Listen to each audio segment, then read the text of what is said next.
Escorts of Reddit. How would you compare the behavior of your attractive clients versus unattractive clients?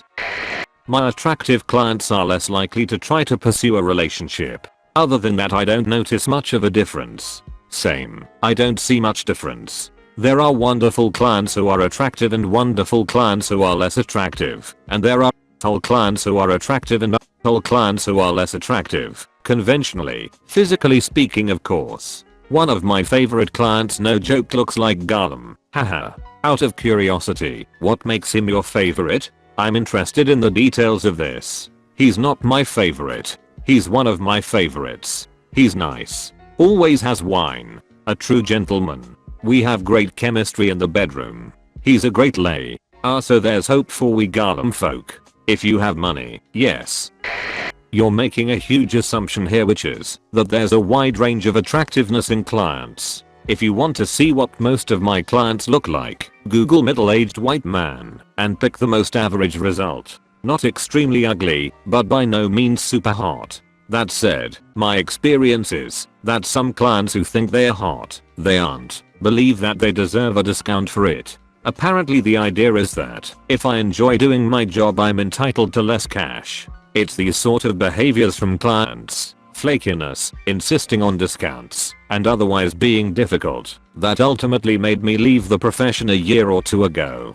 For all the money you make per hour, there's several hours of dealing with client bullshit. The actual work itself was fine. Just put of curiosity, how does a girl go about looking for escorts in her area? I've never done it, but I'm curious about maybe finding one.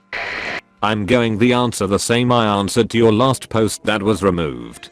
How my clients treat me has never something that is connected to how attractive they are. However, I can say that old clients that have genuinely scared me or have been really unpleasant have been older, 40s, 60s, unattractive men. That's not relevant though. There is no such thing as an attractive client in terms of that their looks or whatever make me want to f them. I do not want them. I want their money. I'm at work, not seeking sexual pleasure. There most definitely is a thing which is a good client. A good client is respectful, showers before, doesn't try to push boundaries, and most importantly, treats me like a human, but remembers that I'm there because he gives me money and acts accordingly. Yeah, of course non-gross people, not obese, not too old, are easier, but they are not attractive. How the client looks, or how attractive he is, has nothing to do with how I'm treated, and doesn't define if I like him as a client or not. It simply doesn't matter. A client's looks don't matter. We are not in a relationship, or having something that requires genuine lust, or want from my side. What matters is how well behaved, and respectful they are. You could ask, for example, a shopkeeper, if it matters, how the person who buys milk and bread from them looks. Let's start respecting sex work and sex workers as they deserve to be respected, as working people who are doing their job. Respect. This enlightening, and I thank you for sharing. I've never had a problem with sex workers. In fact, I think it should be legal. Thank you. You are so lovely. Your words mean a lot to me. We need more people like you. While this is probably not the perfect question for this thread, I do have a question. Are there clients where you were kind of looking forward to it, even if you wouldn't get money out of it? Or in other words, are there clients who you would sleep with, even if he/she didn't pay money for it/ where the money is just the icing on the cake? One of mine who became a regular I started seeing for free. We met weekly for maybe 2 months, and after that I just enjoyed the sex and the company, so we kept it up for maybe 6 more months with no more money exchanged. How many times did you meet before you started seeing him for free? And over what time span? Just curious. Maybe 2 months. 8 times? It's been a few years, but that is my best guess.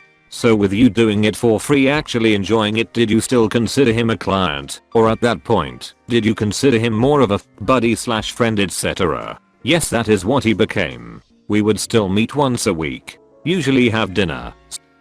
Then just hang out and talk. He was just a really cool, interesting guy, and we liked each other. I actually ended things with him because I started to have romantic feelings for him and that couldn't work at all with his situation.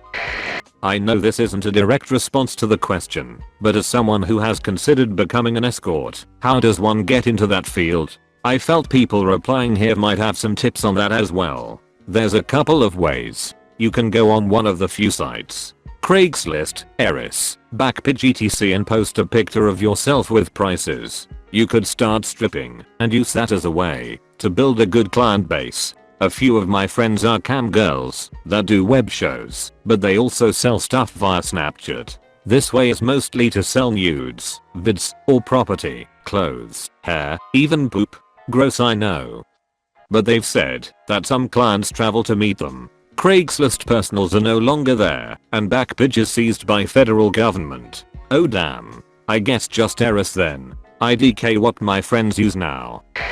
Now, as somebody who worked as a escort for almost a decade, I have to say it's different for everyone. But the not so attractive ones tend to be more humble, in a way. Some attractive dudes were cocky as hell. One instance I'll remember forever is the time one pretty handsome guy said something like, "You're lucky to be with me, any woman would want me." Like, you hired a prostitute to bang you when you cold gotten together with any other girl. When I was an escort, it didn't matter how they acted as long as they were respectful of me and they had my money. As long as they weren't violent, I never cared. Ugly men pay more though and are most likely to be a nice regular. The goal of a good escort is to get a group of no-nonsense regulars. My regulars kept me paid. Female escort here. First time posting, but I always welcome a chance to share my experiences and shed some light on the job. I found a lot of my younger and or more attractive clients are cockier, no pun intended, ruder, and a lot of them want a porn star experience, which is just a pain in the ass a lot of the time. Again, no pun intended. Obviously this can't be said for everyone, though. I've heard plenty of unattractive dudes that were worse. Regardless of appearance, in my opinion the best clients are hygienic, respectful, finish quickly and leave, or else spend the rest of the time talking shit, or don't have sex at all but just pay for company and conversation. The worst clients are smelly / rude / aggressive / too high or drunk to keep a hard on. Try to haggle. Don't understand that no means no. For example, if I tell you that I don't like and don't offer anal, don't keep asking me for that service, or tell me that I just haven't done it properly. If another girl gives you natural oral, that doesn't mean I'm going to, no matter how many times you ask. Are delusional about their talents in the bedroom. Assume I've or that they will make me ask if I have a boyfriend / ask to date me / tell me they love me. I have to go to bed now cause I have to be up for school in the morning, but I'll try to reply to any other questions / comments tomorrow. IDK. Am I redditing properly? P6. Can I ask how old you are? Or if you're not comfortable with that, what do you mean with school? High school or college? Not trying to come off as a creep. I just imagined escorts were at least out of high school. If you don't want to answer, I'll understand.